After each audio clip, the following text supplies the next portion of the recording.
You got a big heart, Jackie. Everyone in this town knows that. I just wish I understood you. You're such a mystery. You say you're from Tucson, but you talk all fancy and Europe-like. This is the way we talk in Tucson, Arizona. TBTL. You're here to make friends. Making friends is the name of this show. That's my dream job. I'm gonna take it. I don't care what he is. And I already knew he was bat crazy from our conversations at Walmart. I'm doing the work. I'm baby stepping. I'm not a slacker. You guys think I'm some kind of wimp, but I'm not. I am tough and I'm strong, and I love to splash around in chilly water. With him out of the way, I think we're just going to be 360 spins and slam dunk pointers. All right, hello, good morning, and welcome everyone to a Tuesday edition of TBTL, the show that just might be too beautiful to live. Houston, we have a boner. My name is Luke Burbank. I'm your host. My hobbies include leaving mean, unsolicited comments on internet videos and rushing to be the first one off the plane, even if I'm in the back. Coming to you from the Madrona Hill studio, perched high above the mighty Columbia, where it's, well, you know what? It's not torrentially raining like it was yesterday, so we're going to designate this a beautiful day. Oh, Ma. Just for that. Pa, it's just beautiful. I'm sort of trying to manifest that because we're alternating between clouds and beautiful blue skies. We're Simpsoning, as I like to say around here, and hopefully by this afternoon we'll just settle into a nice, beautiful weather pattern as we bring you episode 4735 in a collector series. Let the fun begin. How early on a Tuesday morning is too early to start mowing your lawn? Is it too early to get a fish sandwich? Asking for a friend. That friend is my neighbor, who's mowing their lawn kind of early today. Also, a friend of the show, Genevieve, and by friend of the show, I mean life partner of Andrew, friend of mine, friend in remodeling, and all things house design related. Genevieve is once again sideways with the traffic cameras of the Pacific Northwest. It's literally illegal. We're going to get eyes on the whole situation and plot a strategy, a legally questionable strategy going forward for her coming up. And we're also going to say hi to this guy, longest-running co-bro of the show, maybe best known for his depictions of the tall ships. Your voice is like a combination of Fergie and Jesus. He is the aforementioned Andrew Walsh, and he's joining me right now. Good morning, my friend. Good morning, Luke. I know this is not the case. I know in a million alternate universes this would never be the case. But for a brief moment, as the intro tape was playing, and I looked over at my computer and I saw your smiling face, you cracked open a can, and I thought you were taking a big guzzle of Surge soda. And I'll be honest with you, it made me want a Surge move. What are you working with over there? You know what? Okay, I'll tell you in a minute, but that's really got me thinking. I need to just get a collection of Jurassic sodas, of discontinued, like, sodas from many years ago that would crack you up, and then just each day I just open one and just take a big slug. Is it a slice? Oh, it looks like you got an orange slice. This is slice. a Sprite. It's just a good old-fashioned Sprite, but it's zero sugar. It's a Sprite, zero sugar. So it's kind of good. I kind of like that packaging, I will say. It's decent nice design, actually. Yeah. I'll give them credit on Nice that. But green man, can. I wish it was a Surge or like Surge what else, was like Jones? Mountain What about Dew, right? That's what I think so. Sort of remember. There's also what else is on the list? I just mentioned Jones. But soda. Jones was more. That was more for the, That was the more fancy boutique. folks, That was more right? indie. That was like the glass bottles, right? That was like taking it up a notch. Was it? It might have been. Oh, I remember wait, they did they come in advertised cans as No, well? what about OK Soda? Remember we've talked about Oh yeah, this. that one was like the Gen X, the ultimate self-referential. hipster soda. Yeah, OK Soda. There's a special phone line you could call. Do you remember the OK Soda phone line? The last time we talked about this, I'm sure I said this exact same thing, but I remember OK Soda being a major sponsor of the arts insert in my college newspaper, which was called The Glass Onion. I mean, what a time. Maybe I don't know what the UW Daily is doing these days. I hope it's thriving.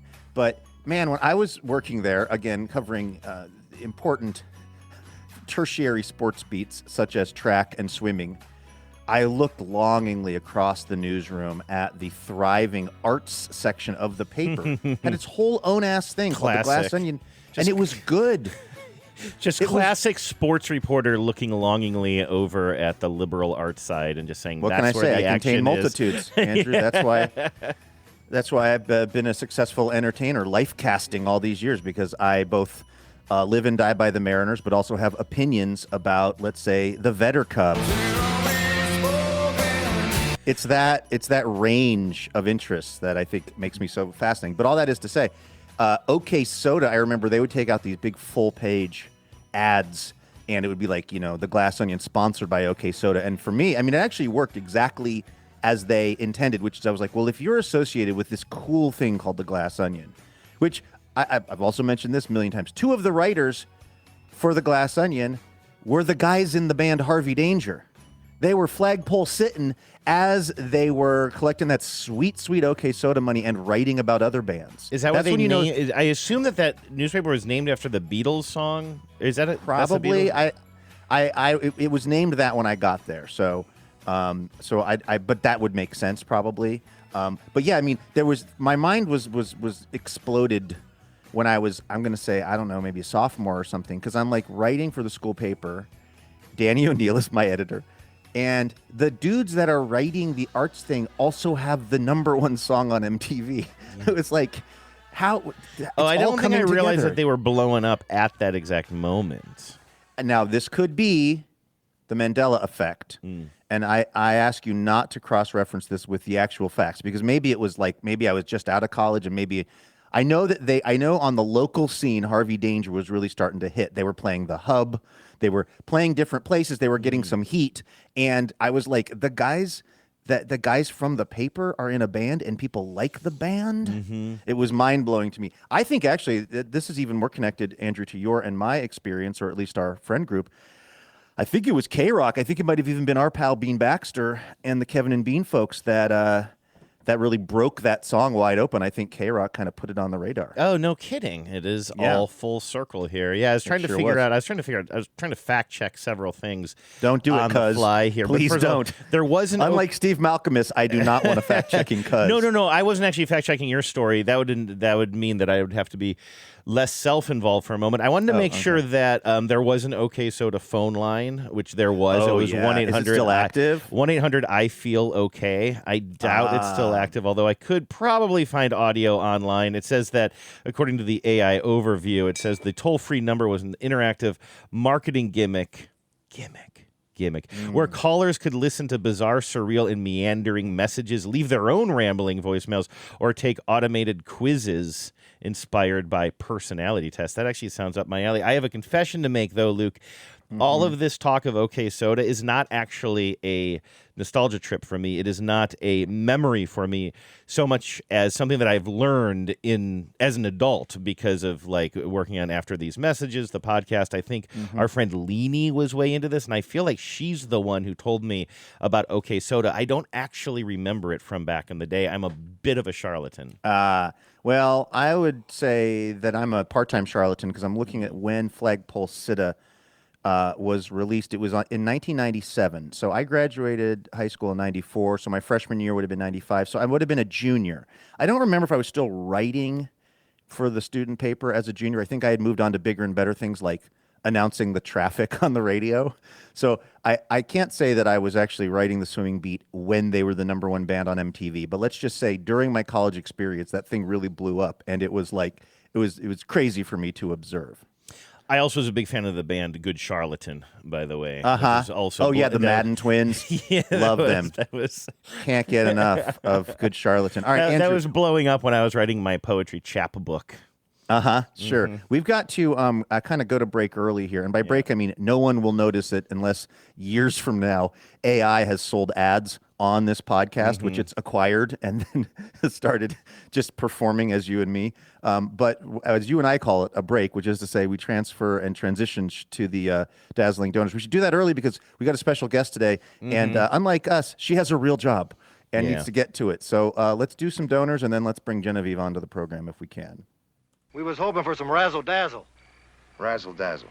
That's right, man, razzle-dazzle. On your mark. On your mark. Get set. Get set. Now ready. Ready.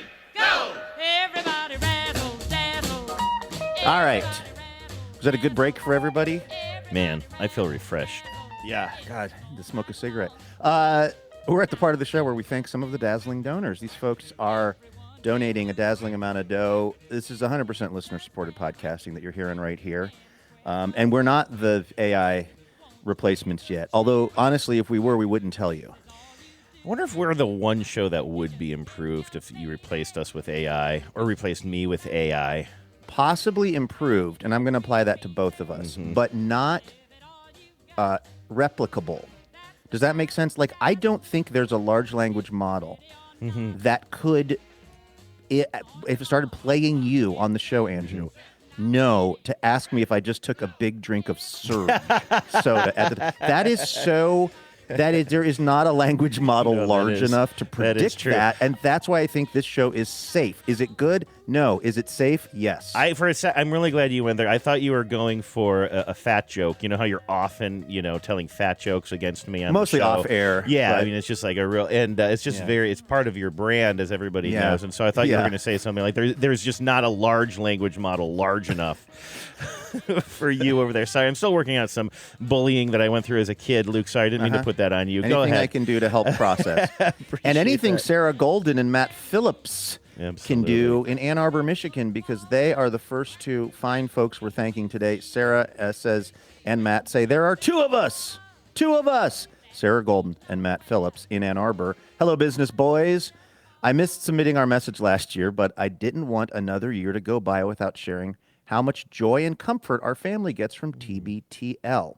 Our oldest 5, Owen, listens on the way home from baseball practices. Oh, wow. His favorite stories generally include bathroom emergencies. See, Andrew? Sure. I've said it over and over again. If we want to reach the younger demo, we need more bathroom stories. I'm doing my part. My diet is a wreck. I'm just doing everything I can to create the content. For the long-term survival of this project.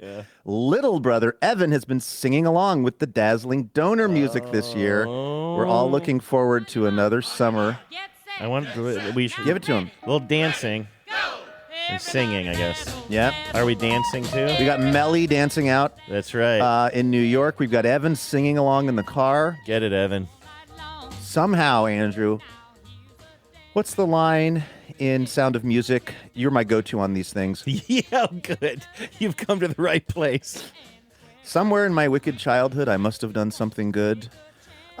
Somewhere we got lucky, because how is this the one piece of music that doesn't seem to trigger the rights issues robots, or does it? It does. We just talk over it. Sometimes it gets flagged. Okay, I see. Because I love this music, and for the many pieces of music that we've lost, and we try not to play too much copywritten music just because you never know the implications. So we're just talking on this one a lot. That's what saves us occasionally. All right. Well, back to more talking then. We are all looking forward to another summer of baseball between the Tigers, Owen's Little League games, and keeping up with the Mariners during the Badlands. Nice. It's all baseball all the time around here. Let's have another epic ALDS series. Oh my gosh, I just realized this is coming from the Phillips' family and Owen and Evan. Yeah. This is an act of true generosity, not just the financial support, but having so much bonhomie about, or maybe it's equanimity, whatever it is. There's a lot of it related to the fact that we beat the Tigers in a very painful series for the Tigers last year. That was going to be painful for whoever lost. Somebody was going to be hurt. It went to 7 games. It was a very competitive series. It was edge of your seat baseball. When I got to admit, when you were reading earlier in the message, it said Tigers, Owen's Little League games. For some reason, I thought the Tigers were the name of his Little League team. But no, of course, this call is coming from Ann Arbor. I dropped a comma there, too, so that's a little bit on me in the read. That makes a lot of sense. So, all right. Yeah, no, I mean, I consider the Tigers to be, and the Tigers fan base to be a very rootable team and lovable fan base. Absolutely. I mean, that's one of the problems is I feel that we've been losing a lot lately to teams that otherwise I would have a real soft spot for. The Kansas City Royals, we talk about a lot now on this program. Even the Oakland A's, although we did beat them last night. Who else am I thinking of? They're just these other kind of... The Brewers. These hard luck teams that the Twins, whoever it is, it's just like, I want us to, let's beat the Astros.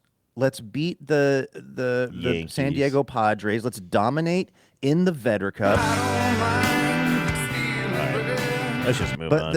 But if we're gonna lose, let's lose to likable teams like the Tigers. The end of this message. Let's have another epic ALDS series. Maybe a different outcome this year. Can it be our turn? Hey, honestly, if we find ourselves in the ALDS, I feel like my heart will be full based on what's going on right now. Yeah. That does not feel like a given at all. No, so I know that talk to me in 5 months or something. You know what I mean? Like as of right now, I would take a shattering ALDS loss in 7 games because that means we got there.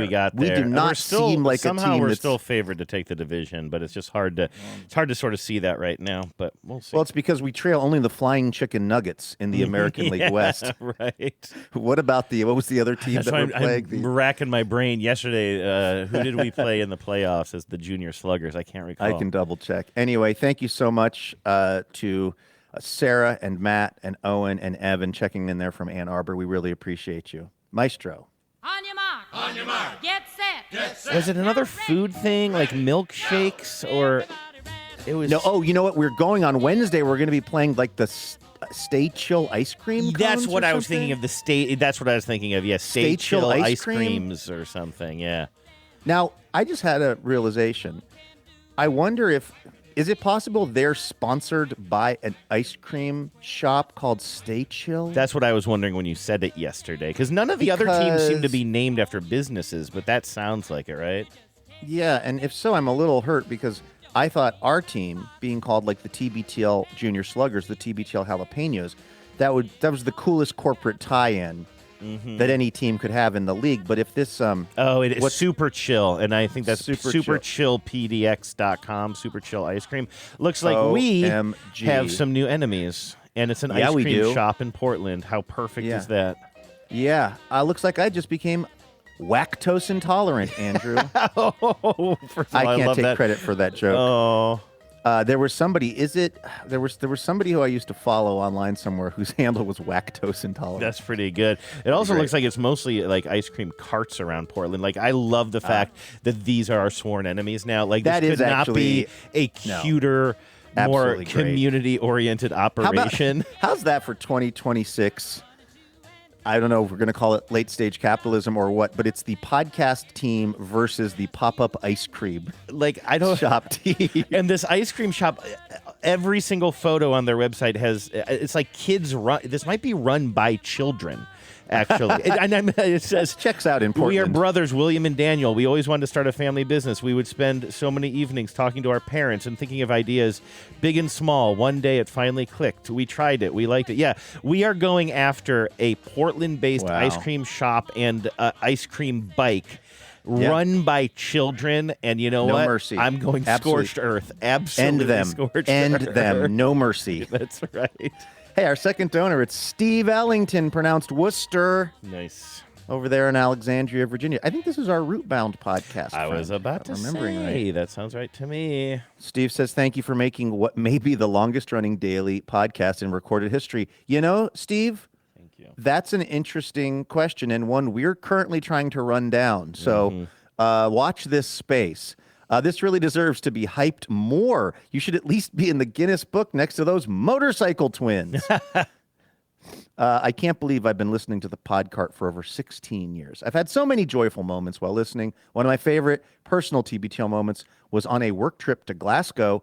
I had the night off and was wandering the ancient streets while listening to the show and eating a pizza crunch, a local late-night delicacy that is a frozen pizza, deep fried in fish and chips batter. God, that sounds good. Does as long as you don't get too much. Well, does it have fish? Does it taste fishy? The thing. I wouldn't like it if it was picking up the fish flavor. But here's the thing: when you eat the chips, if you get fish and chips, and you eat the chips, they don't taste like fish, in my experience. I'm also dousing them in vinegar because I'm in the UK and I'm trying to do as the locals do. But and you've also just eaten a lot of fish, so nothing is going to taste as fishy after that. Yeah, you're right. I like the idea of deep frying a frozen pizza just to see what happens. But if it takes on the fish flavor, I'm not sure if that's for me or not. Yeah, I don't know. Steve says, plug time. Oh, there's some kind of a... There literally is some kind of a pizza cone place or... No, I'm sorry. It's not a pizza cone place. It's like an... Pizza in a cup? It's not pizza related. It's like an ice cream donut place that opened up down in Vancouver, Washington, that you can't even get in. There's a line around the block because they somehow figured out how to like make a donut, but it's got ice cream in it, and it's all the rage. I mean, it sounds good, but I'm not a wait around the block kind of guy. No, I know it's not for you. I did actually think, well, waiting around the block for anything, for literally anything, except for TBTL. You don't understand, Andrew. This is how a significant portion of the population, particularly the suburban population, is charting their days. And I say this because the ice cream donut place is not very far from the new In-N-Out. And these are both places where the lines are incredible. And it really, I do think, is giving folks, and I'm not saying this, by the way, I'm not saying this dismissively, because I fill my life with many other probably worse pursuits. It's like there are a lot of folks who are just like, you know what we're going to do today? We're going to go wait in line for the ice cream donut, and we're going to have a nice chat in the line, and we're going to anticipate, and we're going to have fun, and then we're going to get the ice cream donut, and then we're going to try it, and it's going to be really yummy, or it's going to underwhelm, but we'll have made an afternoon of it. And I'm being totally serious when I say I don't think that's the worst thing. You think that is a healthier approach than me wanting something nice and sweet, but then just giving up on everything, and then at midnight just cracking open a jar of jelly and a jar of peanut butter, sticking a spoon in one, then the same spoon in the other, and then eating it off the spoon. You think that the waiting in line and meeting your neighbors is better? I actually would pay a lot of money to see a video of you would. This they call it Hasselhoffing. This nobody dance should macabre. See it. Nobody should this dance macabre that you're doing at about 11:45. Oh, it's or rough stuff. Andrew, me laying down serious bread on the Mariners on a Sunday. Oh yeah. Only to see them disappoint again. I would have been better served waiting in line with my neighbors and anticipating my ice cream donut. Anyway, back to Steve's message, please. Plug time. I, too, am one of those middle-aged dad types with a podcast. Mine is Rootbound. It's all about plants. I make it every week for 2 years. I made it every week for 2 years. It's on hiatus right now, but I tried to make it the kind of show you can still drop into anytime if you want. I've included a clip from my cinnamon episode about the Cinnamon Toast Crunch conspiracy. I've got this right here. Should I give this a play from my side of things? Sure, yeah, I got it here too. Now it looks a little bit. I trust you more. Yeah, let me play it this. here. It's a little bit long. I don't know if we can play the whole thing because we're on a little bit of a tight deadline, but let's give it a sample. Oh my God! Did you know that this is what it was? Steve, and I could not help cat rolling you. So if you made it this far, there really is a clip from my podcast here. If you for a second, I was like, "Well, that's good. At least it's fast." Yeah, we have the goodwill to play it. Sorry. Oh no, we're out of Cinnamon Toast Crunch. Let's make more. Okay. I'll bake up a bunch. I'll shake on cinnamon and sugar. I'll give it crunch with my whoops. Wow. Tastes just like Cinnamon Toast. With a crunch. It's part of this complete breakfast. It takes me. And me. Hit it. To make cinnamon Toast Crunch. How many bakers does it really take to make Cinnamon Toast Crunch? From its debut in 1983, Cinnamon Toast Crunch featured 3 bakers as mascots. But less than a decade later, in 1991, only a baker named Wendell remained. But what happened to the other bakers? Were they fired? Did they leave on their own accord? Or is there something more sinister at play? They went to Laramie. From Rootbound Productions and This Botanical Life, I'm Steve Ellington, and this That's funny, This Botanical Life.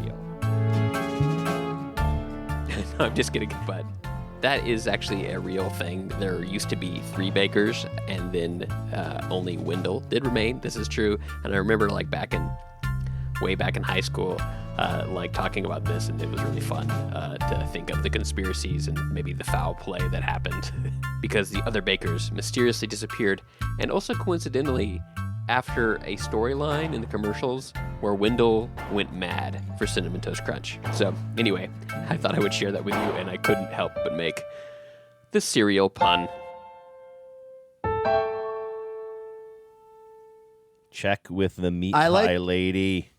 I like that Steve was like, I'm guessing, teenager or whatever, was clocking the number of Cinnamon Toast Crunch bakers because that has to put him on a very short list. Mm-hmm. I was a pretty observant kid of weird stuff at that age, but at no time did I notice that they were down to one cartoon baker. I do remember exactly the guys he's talking about from the Were they in the commercials, right? box? I know they were in the ads. Just they the ads, not no, the they were box. on the box too. Oh, they were on the box I found a classic box with all three of them. Yeah, you know what they're giving? They're giving Snap, Crackle, and Pop a little bit. Yes, but I feel in a more pleasantly plump way. Mm-hmm, My memory of them, they're more that they were just kind human, of and maybe they look like they might be in their 30s or 40s or something. Maybe I don't know. One of them does. Yeah, one of them has sort of those half bifocals. So I'm looking at the box. This is a classic box. You know what else is cool about it? The box itself looks like it's ruled paper, like you would have in class with like blue lines, and then Cinnamon Toast Crunch is written like sort of like in a somewhat jaunty font, as if somebody had gone up and handed this in as their homework. Yeah. Listen, everybody give a listen. Yeah. Sorry. No. I'm wrapping up. That was the right response. That was not. No. Yeah. That was not. I was not counting crowsing you. Yeah. Here's what it is. I have now like 100 different internet image search results for the Cinnamon Toast Crunch bakers, and I had this moment of thinking we could go down a whole sort of journey with this, but also. We've got to finish thanking Steve, and we've also got to get to our special guest today, Genevieve. So everybody go check out Rootbound, Steve's podcast, which takes an expansive approach to plant-based podcasting in that he selected an episode about Cinnamon Toast Crunch. Mm-hmm, that's right. I mean, I guess cinnamon grows in the ground. It does. So it is technically a plant. Does it grow in the ground? Well, I mean, from the ground. I don't know. I can't picture it now. I don't know how it grows. Hey, let's welcome over to the show. Let's be honest with you. The only good thing that happens on this show about every 3 months is when Genevieve joins You're us. like the coolest person I've ever met. Usually because she's in trouble with the lawman. It's Genevieve Has. Welcome back to the program, Genevieve. Hi. I'm so embarrassed to be back for the same dumb reason. Another day, another victory for the OG. The problem is, and you don't see this, Luke, because you only see me on the camera, not Genevieve. But she's sitting across this table from me. You know what she's wearing? She's wearing one of those old-fashioned prison uniforms with the white and black stripes going horizontal, and she's got the hat too, the little pillbox hat. Yeah. I don't know why they went with cuffs. Both on the ankles and the on the wrist. That seems extreme. I don't think she's a flight risk. But so, Vives, last time that we had you on the show, it was involving you and Andrew on this mad dash to retrieve your cell phone from a bus, a metro bus, and you did it successfully. It was such a cool story. But then, unfortunately, you all traveled accidentally into the kind of bus only lane. Got a ticket for that, appealed it, and if I remember right, it was reduced by roughly 50%. Yes, I think it was more than 50% because it was a $75 ticket, and I think the judge knocked it down to $30. So very successful, in my opinion. My goal was to get it cut in half, and I achieved that plus a little bit. So it was very successful, and I did an in Zoom, but like live mitigation hearing with the judge. You did not, as I encouraged you to do, blow up photographs of the bus driver giving you a thumbs up, which I thought would have been implicit Exhibit A. Yeah. But that's fine. It's your life. It was your case to try as you saw fit. Now, here's the thing. The other day, Andrew and I were doing whatever we do on this show, just kind of shooting the breeze, and all of a sudden he said, I'm getting an update from Genevieve asking about my whereabouts on a particular Friday. And because there was an allegation, I could say an accusation, that somebody driving your family vehicle had been speeding, had been going a little faster than is allowed in a school zone somewhere. Andrew thought it was probably him. We double checked his whereabouts. He had finished up his grocery run, which was way earlier than the time of the ticket. And so we thought, well, this is a case of mistaken identity. But over the course of that episode, what became clear was there was some indication that very possibly you had been in the vehicle going to get something Lucy related. What's the latest on this? So, yes, it was, as Andrew may have already said on the show, I don't know. I've been on sort of like a crusade, an obsessive crusade to get dog supplies, but like as cheaply as possible. So I'm like, Your exact quote as you were muttering it in the kitchen the other day was, buying new stuff for dogs is a sucker's game. it is. Like there's so much dog stuff out there because there's so many people with dogs, and the dogs either, get bigger or pass away, or there's just a lot of dog stuff in the world. You don't need to be buying anything that I would say that's like a durable good for a dog, like a dog bed or a dog crate or suppositories. Yeah. Anything that's not consumable. There is Totally. It's out there just like they're just giving it away. People just want it out of their garage. And as I mentioned the first time this came up, Vives, the dogs don't know the difference. No, they do they're not. They're like the perfect, group of individuals, if you will, to give secondhand stuff to because they don't care. They might even prefer a little dog stank. Yeah, I'm not even for real, joking. for real. Well, I found this amazing dog bed that was it's a really nice one. It's by Casper, makers of the Casper mattress. And it's really durable. It's really sort of, it's famous. It's like the whole selling point is that it cannot be destroyed. And I will say Lucy has destroyed at least one dog bed already, and she Wes. and she cannot destroy this one. This one really is indestructible. And I got it for, it's like a $60 item. I got it for $20 on OfferUp. Nice. But I was driving. It's the Brooklinen sheets that we have on it. That really They're really taking a beating. Yeah. I think that was the use promo code TBTL. Use promo code Lucy.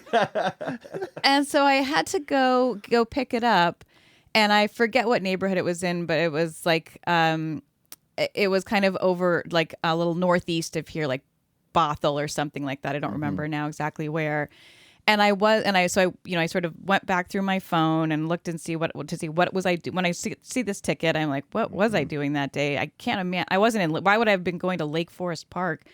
But then when I plugged in the location of the ticket with the mapping to where I was going that day, I see how maybe like my Google Maps might have routed me through there to avoid some traffic on the highway or something.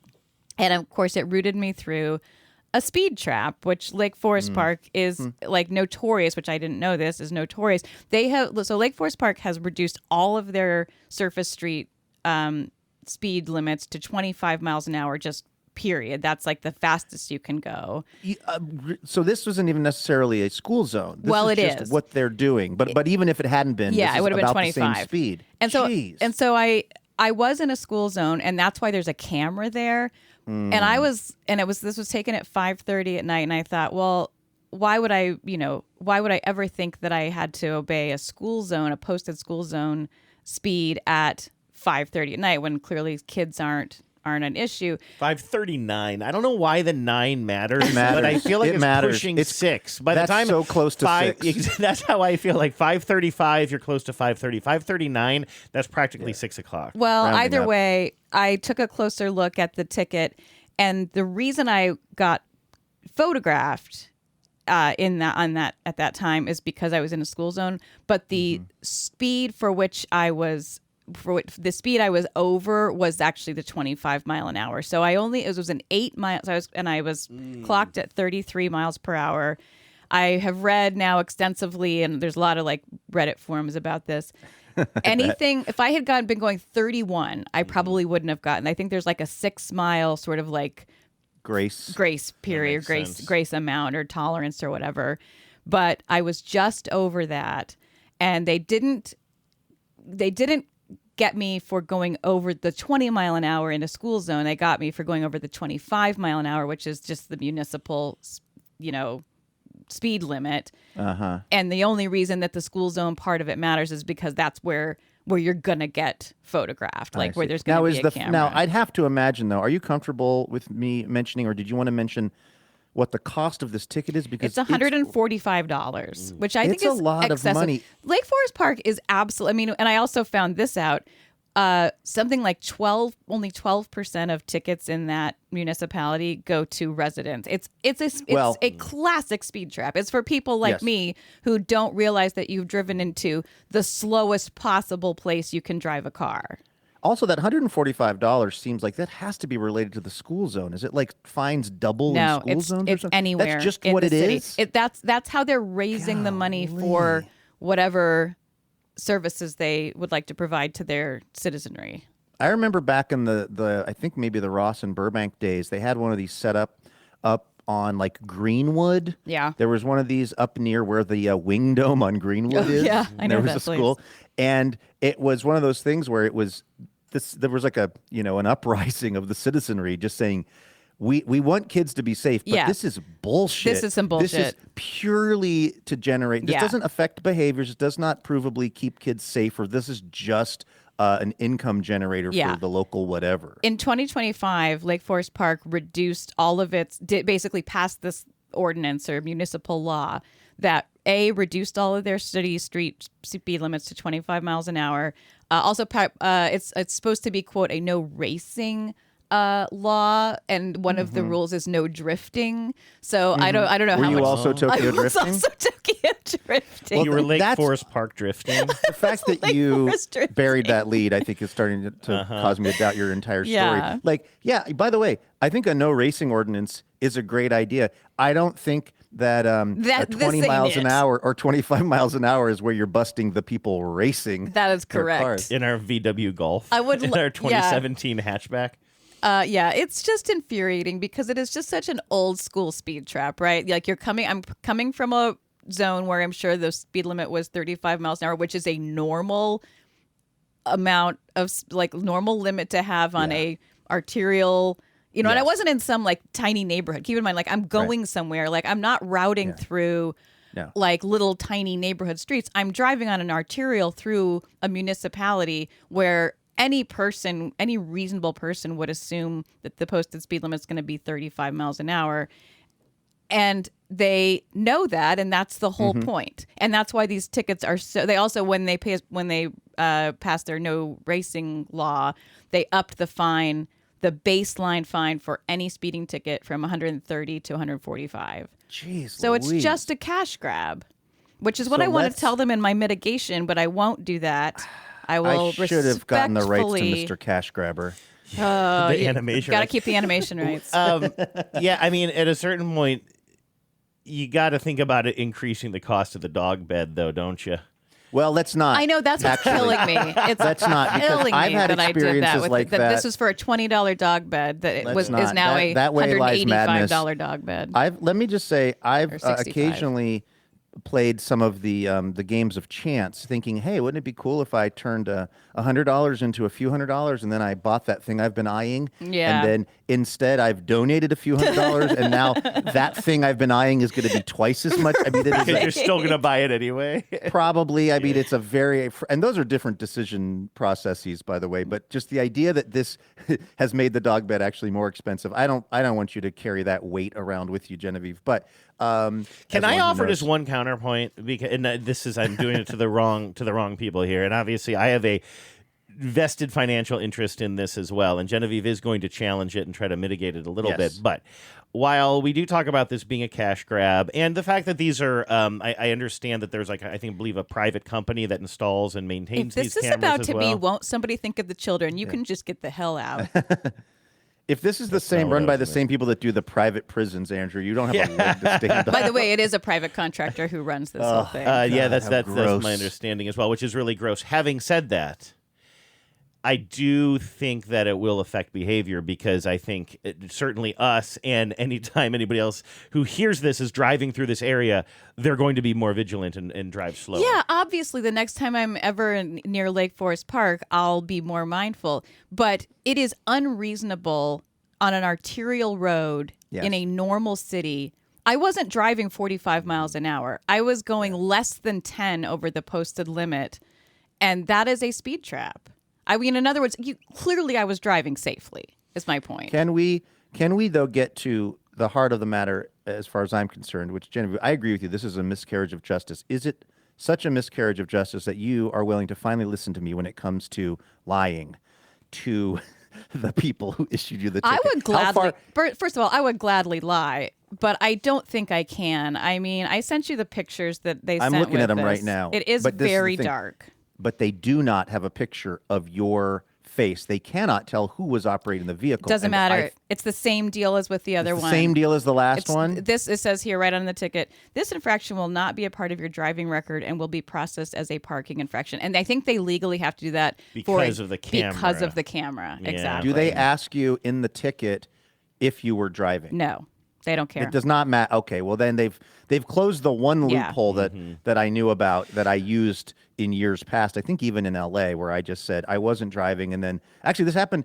This was a ticket I got in Linwood by the Alderwood Mall. Maybe it was technically Alderwood, where it was not coming to a complete stop on a red light turn because the camera could assess my speed apparently, and I did not come to 0 miles per hour. And my answer to them was I was not driving, and then it said if you weren't driving, who was? And I wrote I'm not comfortable telling you that, and they just let it go. So that's my big, if it doesn't fit, you must acquit. But it sounds like they've closed that loophole.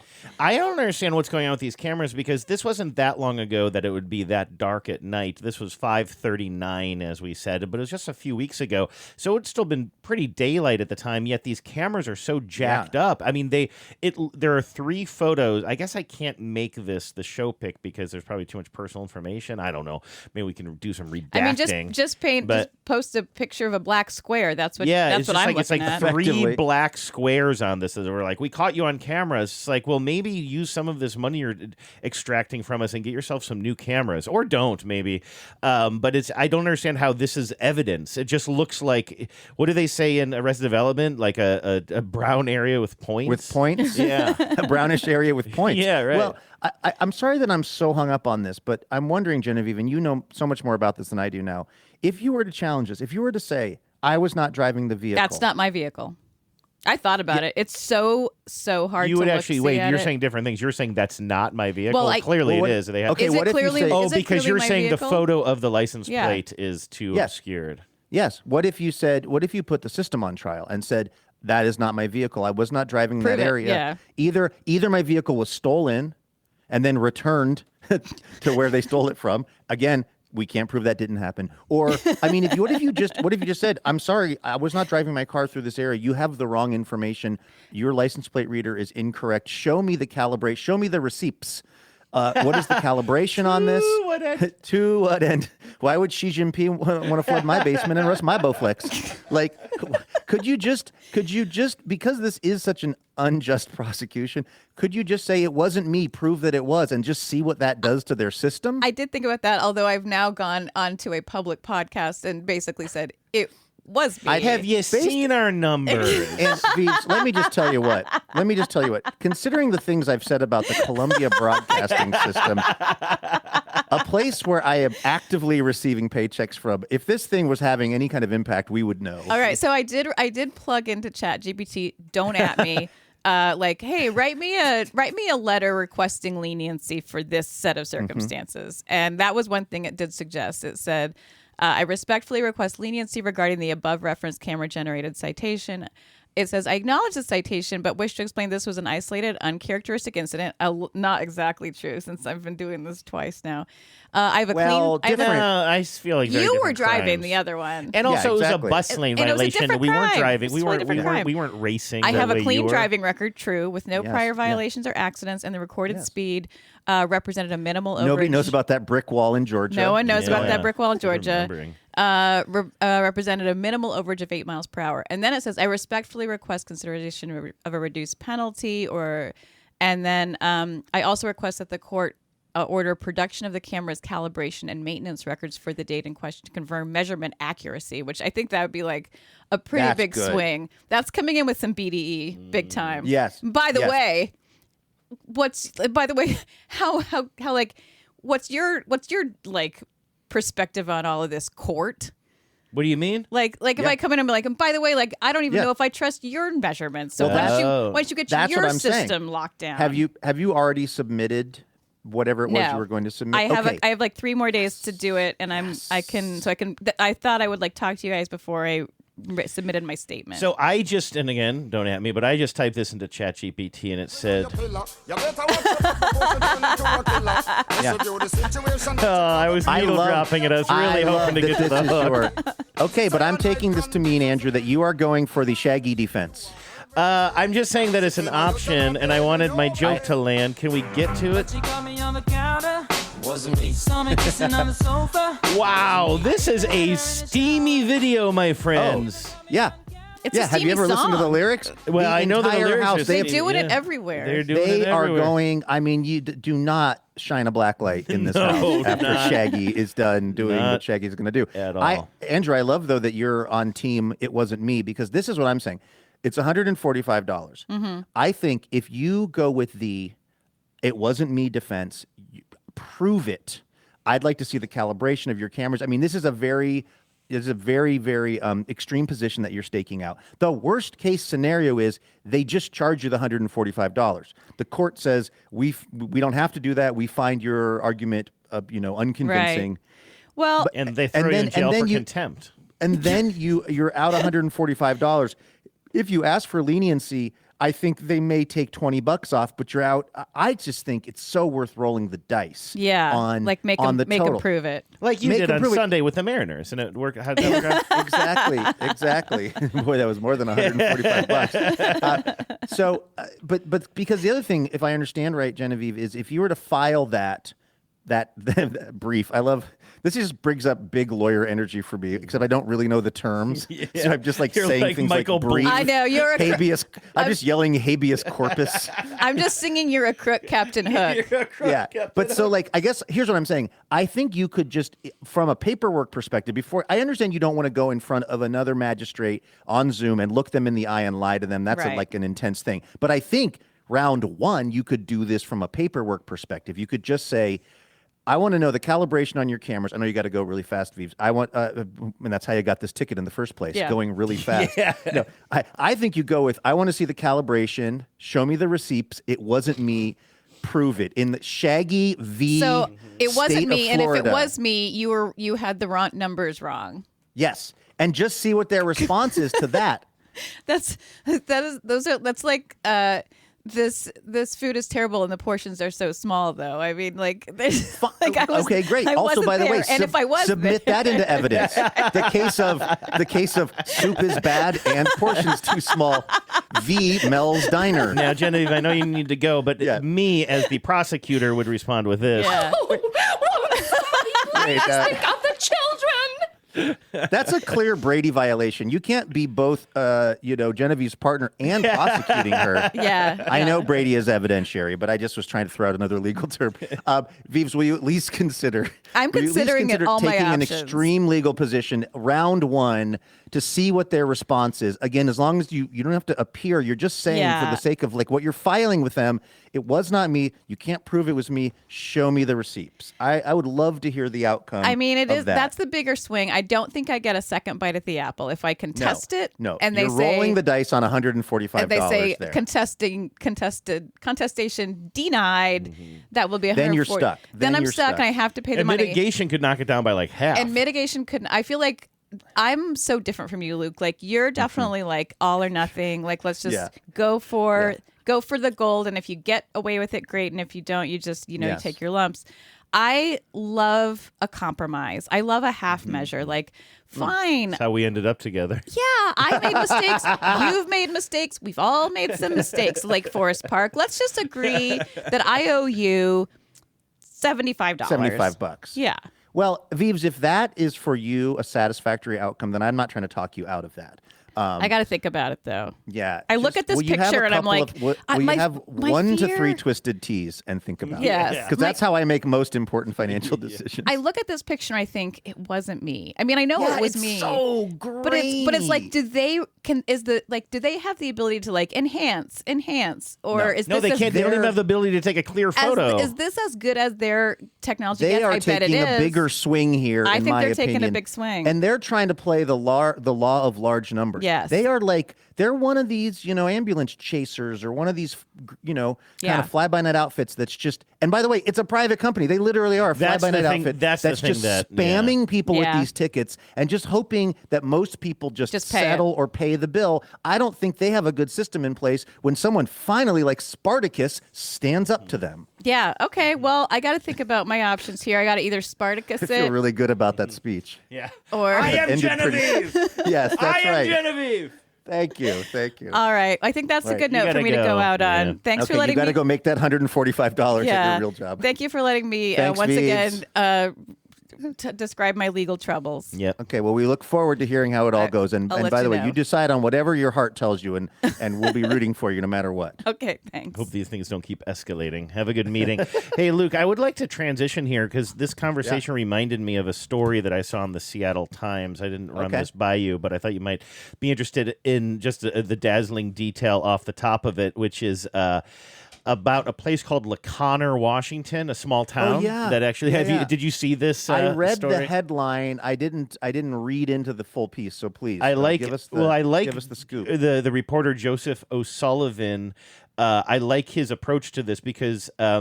Actually, here, it's all the good stuff is near the top, so I'm just going to read this, okay? When Gloria Holst began planning this year's live music program for the town of LaConner's weekly summer series, she had a lot of ideas. LaConner Live, a nonprofit organization, has for years brought music to the town's Gilkey Square, including jazz, blues, and rock. I'll bet you sometimes it's blues rock, too. This summer, the group was looking to add both tribal dance and Latino dance. This struck me as odd the other day too. Wouldn't it just be Latin dance, but they have Latino dance to the roster? That was the plan until they received an addendum in their contract with the town that would restrict the music to 55 decibels. The town cited its local noise ordinance along with a chapter of state law that, if applied evenly, could make running a lawnmower or even talking in a normal voice potentially unlawful. This is where it gets interesting. Watch out, Bob. So it's my neighbor who's running his lawnmower. Oh yeah, this is a perfect transition actually, because I don't want to steal that story, and this is basically my point here. But what I like is what the Seattle Times did here. They went out to find out what 55 decibels is. Nice. Gas-powered lawnmowers and power tools come in at 90 decibels. Live music comes in at 110 decibels. I guess that's amplified. I mean, live music sounds like all different kinds of things.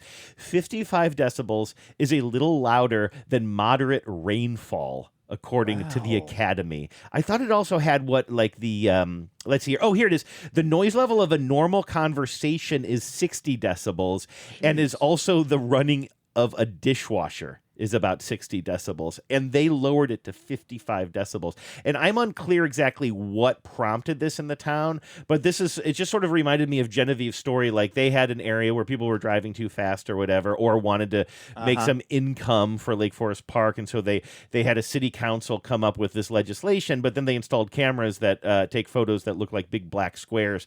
And I'm just like, at some point, somebody on a city or town council in LaConner was irritated by some noise. They passed some law. They said 55 decibels without looking into it and didn't realize that 55 decibels is the sound of a running dishwasher.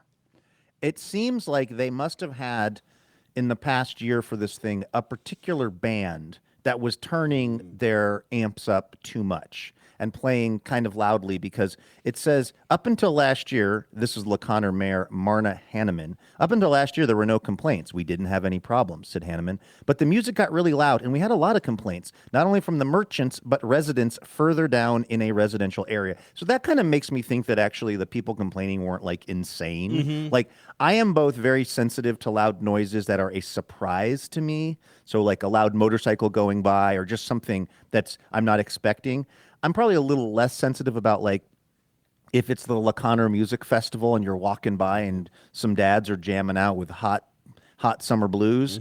That's not going to bug me as much. I also, how do I say this without, speaking of legal cases, let's just say somebody I'm close to in my life owns a bar in Portland, and they're very careful. There's an outdoor area of the bar, and they're very careful about making sure that when the people are outside and it's nighttime, there's not like amplified music. There's nothing going on that would bother the local residents. They found themselves sideways on a particular local resident who just was, I would say, unhinged and tried to sue them for hundreds and hundreds of thousands of dollars over what had to be 50 decibel conversations just happening in a fenced off outdoor area behind a bar where there was just picnic tables, and it was completely legal for people to be outside having a beer and talking, right? That case went to the state Supreme Court of Oregon, Andrew. Whoa. And was shot down in a blaze of glory because it was an absolutely ridiculous. I read the entire. How did they prove this person that you don't know, or I don't know how we're masking it, but how did they prove how loud they were being in the past? I think their evidence. Well, what it was that the plaintiff, the person who lived in the apartment, who complained that not only was the noise too loud, but that it was part of a pattern of behavior intended to like intimidate them and ruin their life effectively. And again, I remember this thing happened. This initial lawsuit came around like 3 years ago, and I like immediately read the lawsuit, and I was like, this is really nuts. Like this is, first of all, you can't prove any of this. Not only is there no evidence, you don't have any audio recordings, you don't have any video recordings, you don't have any uncovered, secret emails of this conspiracy, but it just sounds like a person who's kind of dealing with some like possible mental health issues. Yeah. And then because they were so dogged about it, and I guess maybe they were willing to keep paying an attorney to run it up the ladder, up the flagpole, as we say around here. Yeah. Yes. It just kept going and it kept losing at every level. Like it kept. I'm kind of surprised that they kept going up, though. I did too. I was like, boy, this is every time like they wouldn't show up for court or they would be late in their filings. A judge would kind of like say, yeah, there's no there, but if somebody is willing to keep going with a case, I guess you can just. Eventually, they brought it to the state Supreme Court, which decided to hear it and said, no. There's no there. And the whole thing was shot down. My point of that whole story is there are occasionally people who are, again, have an unrealistic expectation of how quiet life needs to be in a city at all times. Then there are people that have a reasonable, like, hey, that was kind of too loud. This LaConner thing sounds like there might have been a band that was plugged in that was playing it a little bit too loud, but it also sounds like everyone agrees that having people play music for the little festival adds to the general ambiance of the town. And by the way, LaConner is an absolutely beautiful little town up there in the Skagit Valley. I love LaConner. So I bet you that they'll get this worked out. I'm actually happy to read that it was multiple people that were complaining about the music being too loud, because that makes me think, okay, the music got too loud. Multiple people noticed. They're going to do something to fix it. They're going to turn it down a little bit, but they're going to get to keep having the music. It wasn't something like where one crank just decided to try to ruin the live music for everybody. But here's my broader point with the thing is, because I'm somebody I don't love loud music, and I certainly wouldn't want it intruding in on my life. I actually find that to be pretty disruptive, actually. If it's loud music coming from like across the town or across a park, it doesn't bother me as much as like in the many times I've like shared walls with other renters and I can hear their music. Like that's a real triggering thing for me. I really dislike it. So my point is not to say that there shouldn't be noise ordinances or that people shouldn't respect, but that you then have a group of amateur lawmakers, who get together, and then like how do you decide on 55 without understanding what 55 decibels is? You know what I mean? That's what bothers me.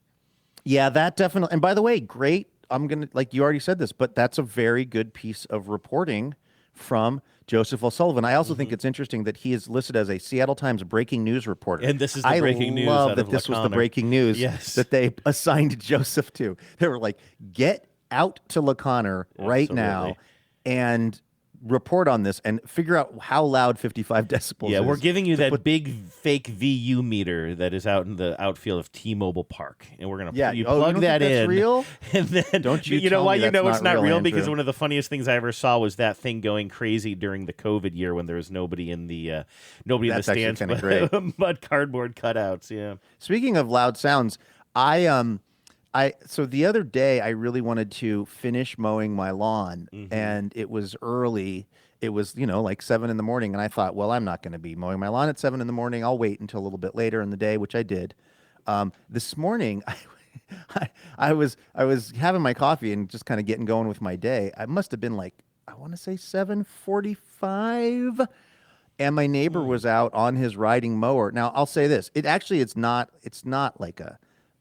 an awful sound to me. I like the sound of a lawnmower going. It feels just like, growth and spring and baseball and all the things I like. It's also not like a crazy loud riding lawnmower. I'd also already been awake for an hour. The thing that was funny was I heard the noise. I looked at my window. I was like, wow, okay. 7:45, you said.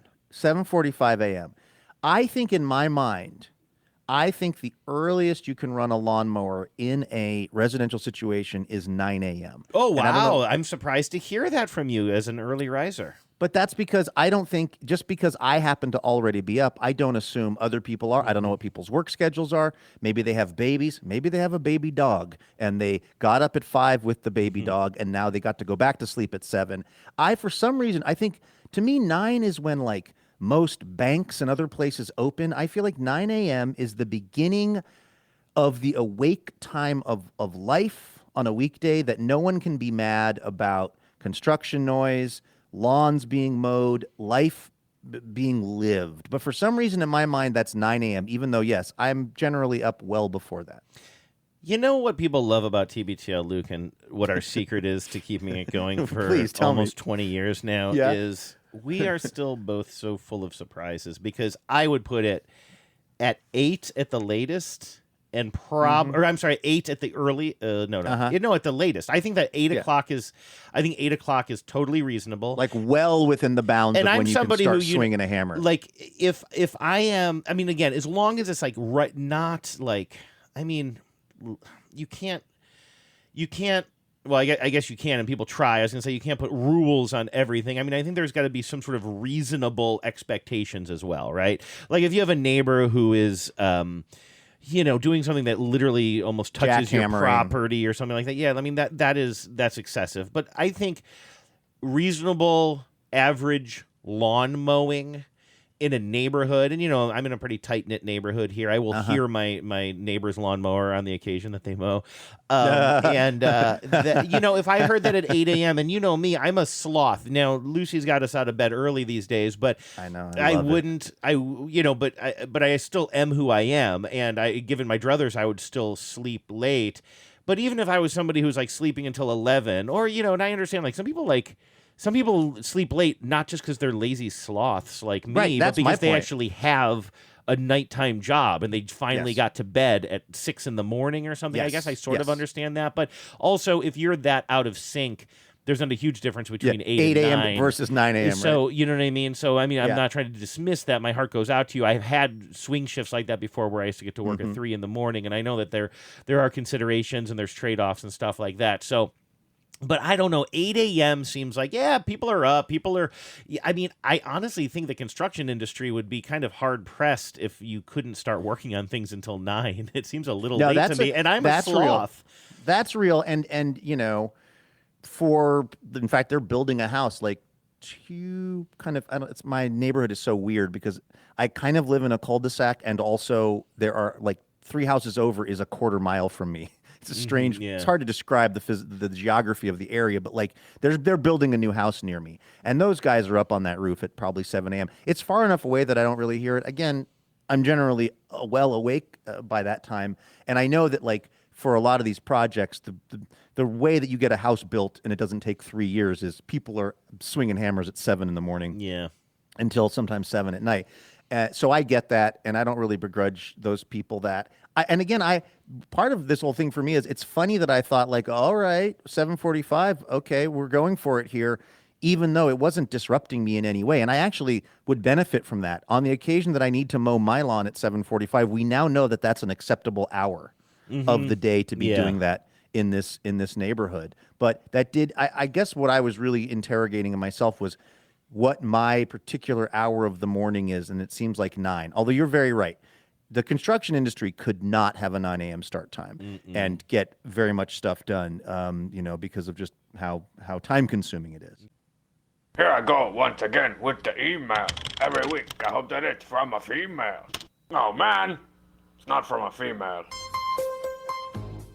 All righty. How about an email or Vmail? Yeah, I'm really trying to choose between these two. I have 2 longish stories here. One inspired by Twisted Tea, the other involving a serial killer in Stockholm. And I'm going to go with this is Erik in Stockholm, our traveling storyteller who likes to tell his stories as he's out on walks or riding bicycles, as I believe he is in this one. Let's start with this one. But I'm telling you, the only thing that could beat out Twisted Tea was a serial killer story. Hi, this is Erik in Stockholm. I'm out on a sort of evening bike. It's a Wednesday, evening bike ride. And I got a story for you. I was a young reporter, about 25 years old, so I'll try. I'm a bit short of breath. I was assigned to do a couple of stories about a Swedish serial killer who had been convicted about 10 years prior. And the guy's name was Thomas Quick. Or his, that was not his real name, but he changed his name to Thomas Quick. So I did the stories. Then a couple of years later, I was secondhand shopping or like thrift store shopping in the countryside in Sweden, pretty close to an insane asylum where this Thomas Quick guy was incarcerated. And my wife and I got back from the garage sale, and I was sifting through her books that she'd picked up. One was by, or actually three, I think, by Solzhenitsyn, the Soviet or Russian author. It was a series called the Gulag Archipelago, and it's about Solzhenitsyn being incarcerated in Soviet Russia. And there was an inscription in the book, and it read Sture Bergvall. And I was thinking, that name sort of rings a bell. So I picked up the other copy in the series, and the same name was there. It was sort of printed letters in charcoal. And then it hit me, oh, Jesus, shit, Sture Bergvall, that's the real name of Thomas Quick, the convicted serial killer. Kind of dazzling, I'd say. So I picked up the serial killer's old used books. And as a sort of epilogue to this story is that about 15 years later, this guy, Thomas Quick, was acquitted. He hadn't done anything. He just made the whole thing up, and he hadn't killed anyone. So, case closed. Parrot, love the show. Bye. Dropping a case closed. First of all, I didn't realize Erik was such a long-time listener. That is old school TBTL vernacular there. So the Thomas Quick was making up his own crimes? Well, that happens a lot, actually. I mean, somebody admitting to having done a crime, particularly a very serious crime, should not necessarily be for the investigators a 100% indication that they did the crime. I mean, there are people that have, are suffering with mental health issues and will sometimes either literally think they did it and they didn't, or will have some kind of a, condition, a situation where they want the attention or who knows. But let's just take a moment to go back to the fact that our listener had bought these used Solzhenitsyn books that had been previously owned by Thomas Quick, by the guy, whatever the real name was. And likely was read in prison because they were signed in some sort of charcoal. Oh, right. How did they get out? Is there a program in which books that are being read leave prison in Swedish prison then go to the secondhand stores? I might have that detail wrong, but I thought that's what the implication was there. I mean, either way, like the very fact that, it's Erik, right? Yes. That Erik, our Swedish correspondent, had these books that were in one time in the possession of this person who had admitted to being the serial killer, who turned out to not be the serial killer. Also, the fact that guy was reading these Solzhenitsyn books, because, I mean, again, famously, if I have this right, he was in the Gulag, and I think he was put there for political reasons. I believe it was very sort of Navalny-esque, I think he was essentially like a political prisoner of sorts. The fact that this guy, I am very curious as to at what timeline the guy who had admitted to the serial killing that he didn't do was reading these books. Was he reading them before he went in? Was he reading them when he was in? Was the reading of them while he was in part of why he later said, maybe I didn't do it? How did they figure out that he didn't do it? Actually, this could be found out by me Googling Thomas Quick murders. This is a really good. Oh, you know what? This is good prep for when I go to Crime Con in Las Vegas in a couple of weeks, Andrew. You know what I'm thinking, and now I'm actually. I don't know if we would have to edit the show or what. But you said that sometimes people make up these crimes for attention. And I just realized we just had a woman on our podcast who was like literally on the podcast because of a supposed crime she committed. Second time in a couple of weeks. Yeah, and it's kind of like, oh, now Genevieve realizes, oh, I get airtime if I tell the boys that I'm guilty of it's a really perverse incentive structure. It's actually sick. In the words of Larry King, it's sick. Well, I can tell you this: Sture Bergwall, also known as Thomas Quick, is a Swedish man previously believed to have been a serial killer, having confessed to more than 30 murders while detained in a mental institution for personality disorders between 1994 and 2001. Quick was convicted of 8 of these murders. However, he withdrew all of his confessions in 2008. As a result, his murder convictions were quashed, the final one in July 13, and he was released from the hospital. The episode raised issues about how murder convictions could have been obtained on such weak evidence and has been called the largest miscarriage of justice in Swedish history. Let's see here. I'm looking at the same article on Wikipedia. Checking out, and I got to say I don't know what I expected the accused murderer of looking like, but less Tobolowsky vibes than what I'm seeing in front of me. Like you know what I mean? Like this isn't what I expected him to look like. You mean, you know what he looks like really is like, he looks like Tambor. That's the other Jeffrey Tambor. Like a combo. How do we do that? Yeah. Tobolowsky, Tamborlowski. He looks like Jeffrey Tamborlowski. Yeah. He's a total combo of the two. Oh. Someone's been touching my karaoke machine. By the way, we're not really badlandsing in here. We're just sort of producing on the fly. But there's something related to Jeffrey Tambor that is also in our inbox that I wanted to share with you. We got a note today from our friend Jack Taylor, who used to work at the winery and has a lot of background. You know what? I'm looking at some of Jack's work that I just uncovered the other day, which is some of his cool little felt.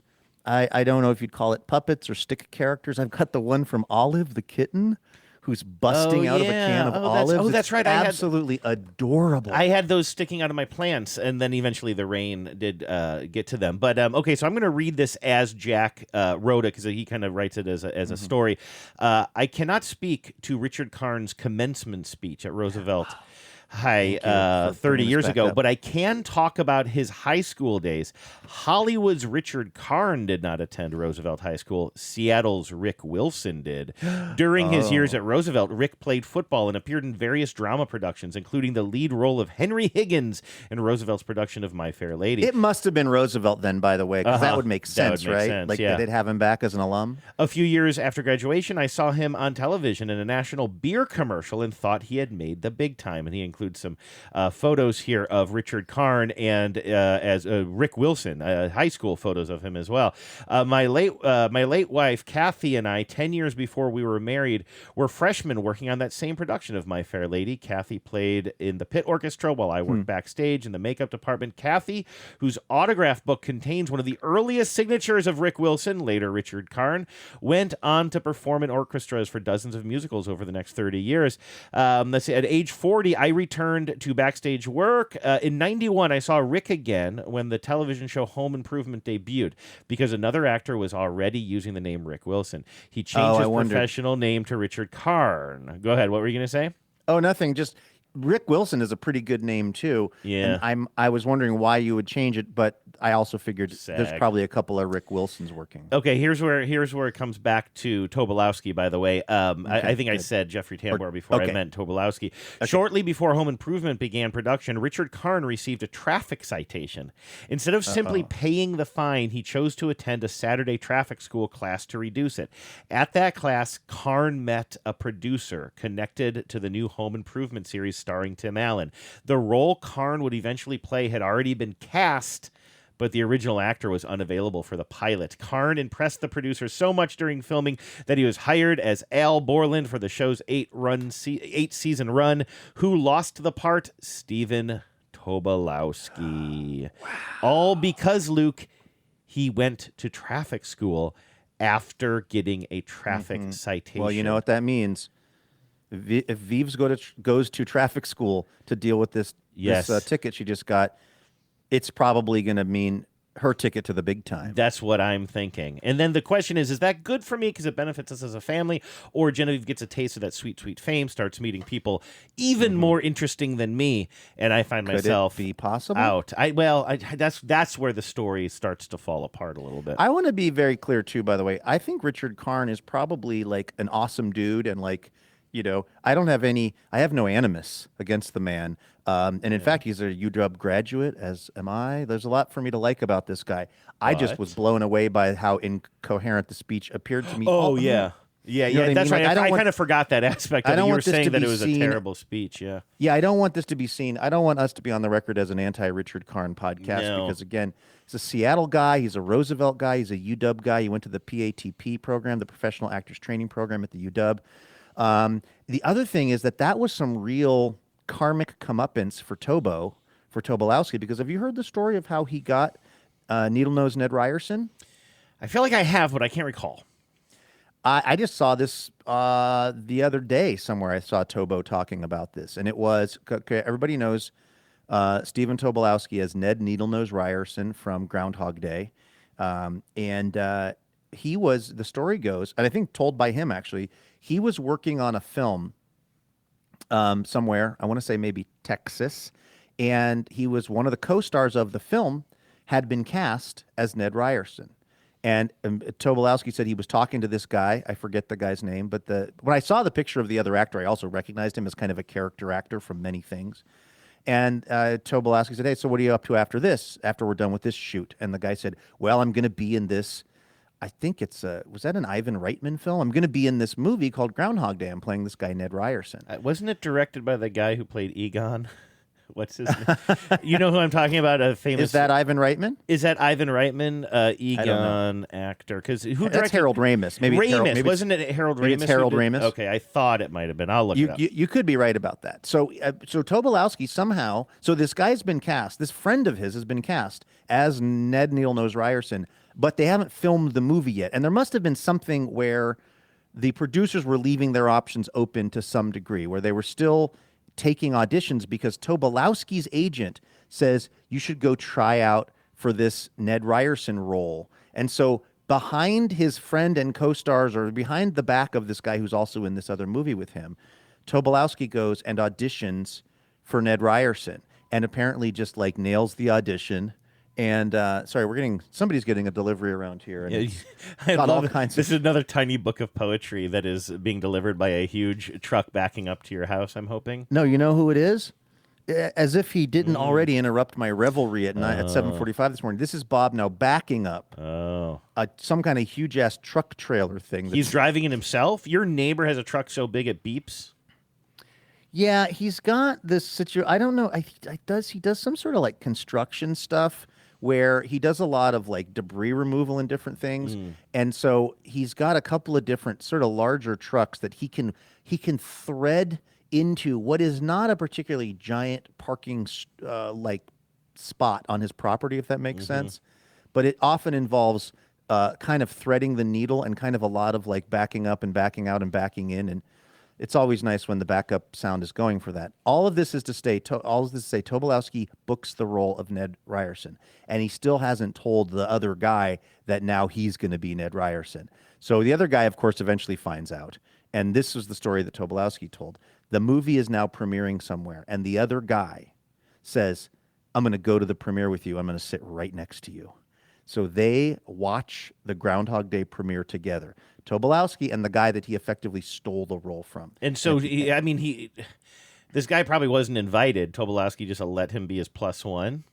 I think this guy was, I guess enough of a Hollywood type, enough of a movie type that he could probably get a seat at the premiere of this movie or the local premiere or whatever it was. And so, again, I keep saying as Tobolowsky told it because Stephen Tobolowsky is a great storyteller. We know this from the files. So I'm also sort of positioning this as Tobolowsky's memory of everything, right? If that makes any sense. Yeah, no, that's totally, that's how I am as well, yes. He says the guy sits next to him at the premiere, and he watches the movie, and he says at the end of the film, he says, "Yeah, well, I'm still mad that you stole that role from me, but at least you absolutely nailed it. Nice. At least I had that role stolen from me by somebody who really, really turned in a great performance. That's nice. And that was apparently how that went down. So think about the irony of Richard Karn stealing the role of Al Borland from Stephen Tobolowsky. Yeah, good point. Like it all comes around. What goes around comes around, as the Beastie Boys once said. By the way, I just want to circle back around to Harold Ramis. He did direct Groundhog Day, because I remembered that there was a you've probably heard this, that there was like tension. There was, I think, sort of famous tension between the vision of the movie between him and Bill Murray, because I think the original script was actually Ramis and Bill Murray. Yeah, and I think the original script was a little bit darker and stuff. It wasn't written by either one of them, I don't think. And then Ramis is like, oh, I'm going to turn this into a comedy. Like, didn't Ramis maybe do Stripes or something too? Like, he wanted to do a straight 90s comedy about this, and I think Bill Murray was like, no. There's like philosophy here. There's more to explore here than just doing it like a straight up, like, try to make them laugh as much as possible. And I think there was some tension, but I don't know if it ended up, I almost want to say that it affected their relationship. I'm not sure if that part is true or not, but I think that the movie is good because of probably the creative tension between the two. There's also some theories that Ned Ryerson is the devil and has imprisoned Phil Connors in the movie. Do you know about this whole thing? No, never heard of this. When Phil first encounters Ned, he insults him. Immediately after the insult, Phil steps into a puddle, and Ned remarks, "Ha ha, watch out, that first step, it's a doozy." Oh, yeah, he the does. first step Ned refers to, literally the first step Phil takes after being placed into the time loop, and Ned is laughing at the irony that Phil's first step was so unpleasant. It's a cruel irony that only Ned is able to enjoy. So the idea is maybe that's sort of original sin, or who knows. Anyway. Little Barton Finky. I know that's one of your favorite. You mean brain donors? I mean brain donors. Did you end up, I know that we always say this, you used to get those two movies confused. They're very different movies. But did you ever end up seeing Barton Fink? Have you seen that film? Yes. Oh, okay, I saw and hated Barton Fink. Okay, yeah, I was going to say, I've never seen Brain Donors or Brain Candy. Aren't there? So Brain Candy is The Kids in the Hall, and Brain Donors is the other John Turturro the other movie, Turturro which is why film. you got him confused. Yes, exactly. So it's why I've always thought that Barton Fink, which has Turturro in it, is actually Brain Candy by Kids in the Hall because of the movie Brain Donors that Turturro is also in. I have never seen Brain Candy or Brain Donors, but I've seen Barton Fink, and I was really not ready for that film. I might actually enjoy it now. It is a very dark movie, but if you think you're going into Brain Donors and it's Barton Fink, you're going to have a very different tone on your hands. Well, and I think I was really going into what I was really excited about, thought I was going into was like another Coen Brothers, another enjoyable Coen Brothers movie. I must have seen, again, I think this is all because of Raising Arizona. I think for me, original sin with the Coen Brothers was Raising Arizona, because I liked it so much that any of their movies after that, is Nancy Marchand, is that Lydia? Brain Donors also featured. Who's Nancy Marchand? I don't know. She plays Tony Soprano's mom. Oh, okay, yeah. I'm looking at the cast of the movie. She's in Brain Donors. She's in Brain Donors. We have not seen Brain Donors. You've never seen it, and I definitely have never seen it. We should. No, maybe, I haven't. Maybe so. Maybe that's the love child of Brain Candy, and whatever else I'm thinking of. So, and Barton Fink. Maybe Brain Donors is right down the middle. Maybe Barton Fink walked so that Brain Candy could run. No, so that Brain Donors could run. I swear you and I have watched the trailer of Brain Donors on this probably show multiple before. times. Yes, I think multiple times. I mean, we've probably subjected the listeners to this very conversation, possibly tens of times on the program, which is probably a sign we should wrap it up. Definitely trying to wrap it up. But also, though, let's not sleep on the fact that, like, Jack's email kind of combine, like, our conversation veers towards the Tobolowsky. Then we have an email that brings it all together. And then it turns out Richard Karn got his big break because of Traffic School. I didn't even bring that up because of that. But, like, synchronistic. Something or other. I'm with you. Like, these stories today and topics really dovetailed pretty nicely, just to kind of a sort of a bit of synchronicity for us here, which is nice to have on a Tuesday. Tell your friends. Let's get some new listeners. Tell your friends how synchronistic please, we are. will you? And I would say submit this program for the next Webby Awards, for the next Golden Globes. Anytime we get Genevieve on the show, Andrew, it's usually a good program. That's what I'm thinking. Other than me being distracted, my problem today was I was doing a jog in here, and then I was worried that it was going to be a little too gymnasium smell. So I left open the front door of the Madrona Hill studio and a window. So every intrusive sound of every vehicle, every helicopter flying over it's felt like it's going right into the microphone. So I've been a little stressed about that. I mean, I could hear the beeping once you pointed it out. I wouldn't have noticed it beforehand, and I don't think any of our listeners will be able to hear it unless they're listening in like a complete vacuum. That was the only part of today's episode that I regret. Everything else I kind of stand by, which is unusual. So, all right, thanks for listening, everybody. We are going to be right back here tomorrow with more Imaginary Radio for all of you. So please check in for that. In the meantime, have a great Tuesday. Take care of yourselves. Be safe. Go Mariners. And please remember, no mountain too tall. And good luck to all. I've invented a pill that gives worms to ex-girlfriends. Right, and what's positive about that? Well, it's a pill that gives worms to ex-girlfriends. Well, could it also give worms to ex-boyfriends? This is a drug for the world to give worms to ex-girlfriends. Well, great. Thanks for stopping by. You just don't get it here. Power out.